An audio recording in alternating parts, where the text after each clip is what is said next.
중국에서는 간장을 이식받기 위해서 보통 1, 2주, 신장을 이식받기 위해서는 3, 4주, 심장을 이식받기 위해서는 3.7일 정도만 기다리면 됩니다. 장기가 어디서 공급이 됐느냐? 적합한 장기를 가진 사람을 장기를 강제로 족출해서 공급하는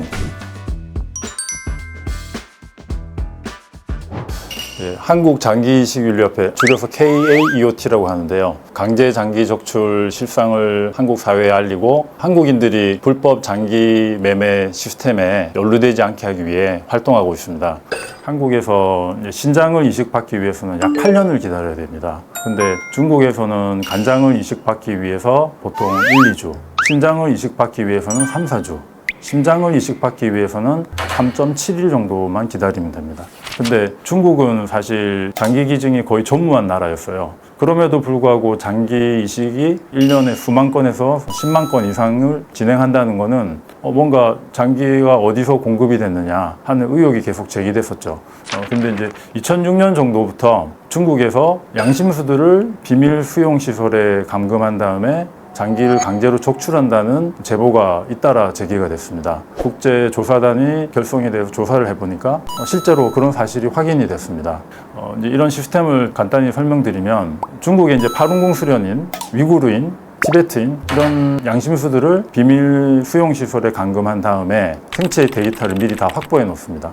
그리고 중국에 약 700여 개의 장기 이식 수술을 할 수 있는 센터가 있는데 거기에서 주문이 들어오면 적합한 장기를 가진 사람을 장기를 강제로 적출해서 공급하는 주문형 사례 시스템이라고 해외에서는 그렇게 이름을 붙였는데 지금 현재 미국 의회랑 유럽 의회에서 공식적인 사실로 인정을 하고 중국의 강제 장기 적출을 저지하기 위한 법안과 결의안들을 하나씩 통과시키고 있습니다. 중국 연구진들이 출처가 불분명한 장기를 이용하고 기증자의 동의를 얻은 것이 불투명한 그런 연구윤리를 위반한 정황이 포착이 돼서 논문으로 적합하지 않다. 미국의 의사단체 다포 등이 이런 부분을 항의를 했고요. 세계 최대 학술 출판사인 엘스비어가 그런 점을 검토해서 지난 10월에 등재한 논문 8편을 철회했습니다. 출처가 불분명한 장기를 이용했다. 사형수의 장기를 이용한 의혹이 제기된다. 그런 식으로 총 44편이 지금까지 철회됐고요. 지금 국제학술계와 저희와 같은 인권단체들은 나머지 논문의 철회를 위해서도 계속 감시하고 요구를 하고 있는 상황입니다.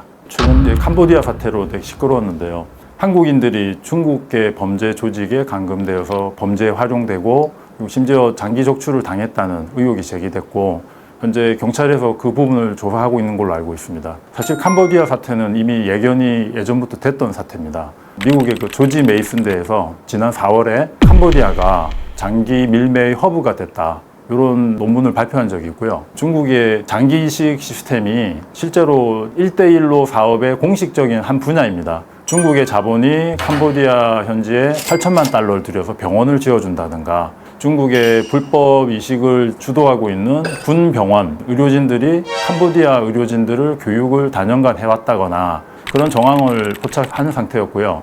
그리고 실제로 2023년에 인도네시아인 122명이 캄보디아 현지로 유인이 되어서 장기를 적출당할 뻔하다가 수포로 돌아간 거죠. 그런 사건이 있었고요. 이번 캄보디아 사태 같은 경우에 보면 동아일보에 보도됐다시피 캄보디아 현지 병원에서 한국인들이 실제로 이식을 받았다는 제보를 접수한 걸로 알고 있어요. 그래서 저희들도 보건복지부라든지 관계기관에 정보공개 청구를 한 상태입니다.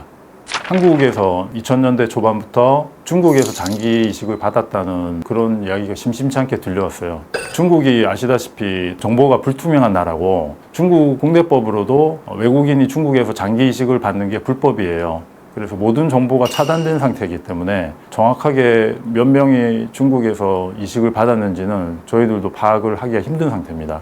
KUT가 2020년에 제안을 해서 장기 등 이식법에 관한 법률이 개정이 됐는데 이게 해외에서 장기 이식을 받은 경우에 귀국 후 30일 이내에 관련 기관에 정보를 제출하게 되어 있습니다. 그래서 저희도 이번에 캄보디아 사태가 발생하고 나서 중국이라든지 캄보디아에서 얼마나 많은 숫자가 이식을 받고 와서 정부에 보고를 하였는지 파악하기 위해서 정보공개 청구를 했고요. 그 숫자가 이제 나오는 대로 분석을 하고 입장을 표명할 예정입니다.